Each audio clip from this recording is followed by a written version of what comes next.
ನಮಸ್ಕಾರ ಸ್ನೇಹಿತರೆ, welcome to Cinema Lens Kannada.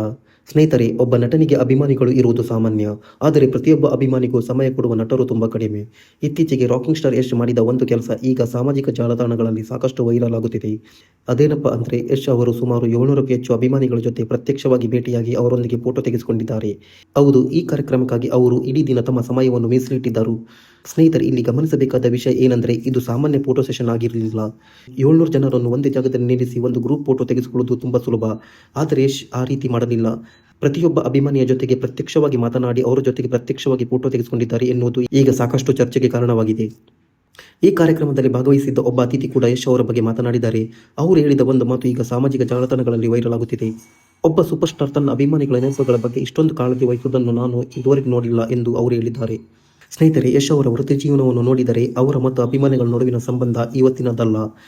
Television ಧಾರಾವಾಹಿಗಳಿಂದ ತಮ್ಮ ವೃತ್ತಿಜೀವನ ಆರಂಭಿಸಿದ ಯಶ್ ನಂತರ ಕನ್ನಡ ಚಿತ್ರರಂಗದಲ್ಲಿ ತಮ್ಮದೇ ಆದ ಸ್ಥಾನವನ್ನು ನಿರ್ಮಿಸಿಕೊಂಡರು.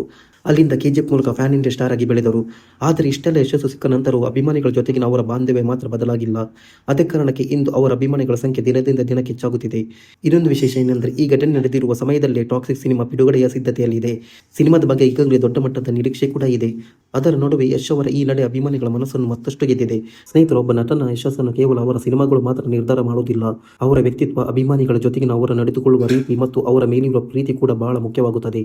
ಬಹುಶಃ ಇದೇ ಕಾರಣಕ್ಕೆ ಯಶ್ ಅವರನ್ನು ಲಕ್ಷಾಂತರ ಜನ ಇಷ್ಟಪಡುತ್ತಾರೆ. ಹಾಗಾದರೆ ಸ್ನೇಹಿತರೆ, ಯಶ್ ಅವರ ಈ ನಡೆ ಬಗ್ಗೆ ನಿಮ್ಮ ಅಭಿಪ್ರಾಯ ಏನು?